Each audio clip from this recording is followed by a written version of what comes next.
Hi అండి, నేను mutton biryani చేస్తున్నాను. నేను 1 కిలో బాస్మతి రైస్ తీసుకున్నాను. ఒక బౌల్ తీసుకొని బియ్యం పోసుకోవాలి. ఆ తర్వాత వాటర్ వేసుకోవాలి.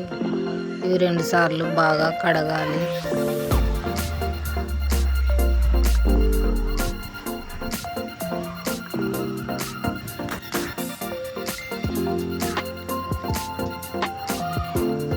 నేను రెండోసారి కూడా కడుగుతున్నాను.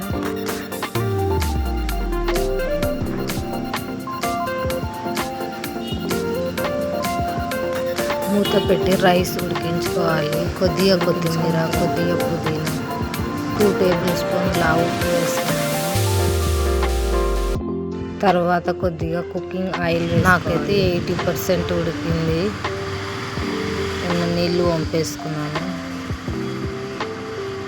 ఈ మాత్రం ఉంటే చాలు. నేను 1 కిలో మటన్ తీసుకున్నాను. వీటిని కూడా వాటర్ వేసుకొని బాగా శుభ్రం చేసుకోవాలి. నేనైతే 2 సార్లు వాష్ చేసుకున్న తర్వాత తగినంత ఉప్పు వేసుకోవాలి. 1/2 టీ స్పూన్ పసుపు వేసుకోవాలి. 7 విజిల్స్ వచ్చే వరకు ఉడికించుకోవాలి. నాకైతే మటన్ ఉడికిపోయింది. ఈ మాత్రం ఉడికితే చాలు. బిర్యానీ మసాలా దినుసులు రెడీ పెట్టుకోవాలి.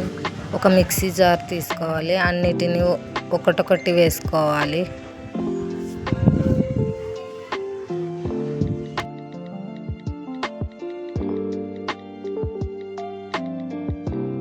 వీటన్నిటిని మూత పెట్టి మిక్సీ పట్టుకోవాలి. తర్వాత డీప్ ఫ్రైకి ఆయిల్ కట్ చేసుకున్న ఆనియన్ వేసుకోవాలి. వీటిని మాడకుండా దూరగా వేయించుకోవాలి. అదే ఆయిల్లో tasting salt, brown colour mixie plate తర్వాత 30 సెకండ్ ఫ్రై కావాలి. 3 టేబుల్ స్పూన్ అల్లం ఈ పేస్ట్ 1 ఫ్రై కావాలి. పుదీనా వేస్తున్నాను. ఈ ఫ్రై కావాలి. తర్వాత కొన్ని పచ్చిమిర్చి వేస్తున్నాను. ఈ ఫ్రై చేసుకోవాలి కొద్దిసేపు. తర్వాత కొద్దిగా కొత్తిమీర వేస్తున్నాను. ఇవన్నీ 30 సెకండ్ ఫ్రై చేసుకోవాలి. ముందుగా ఉడికించుకున్న మటన్ వేసుకుందాము. పట్టుతాయి. 5 మినిట్స్ పక్కన పెట్టుకోవాలి. మసాలాలన్నీ మటన్ రైస్లో సగం తీసి పక్కన పెట్టుకోవాలి. ఫ్రైడ్ ఆనియన్ కొద్దిగా వేసుకోవాలి. తర్వాత కొద్దిగా కొత్తిమీర చల్లుకోవాలి. తర్వాత మటన్ సగం వేసుకోవాలి.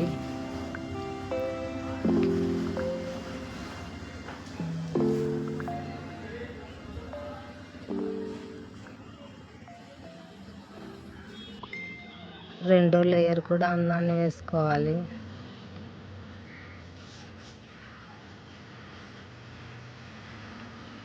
మిగిలిన మటన్ అంతా వేస్తున్నాను.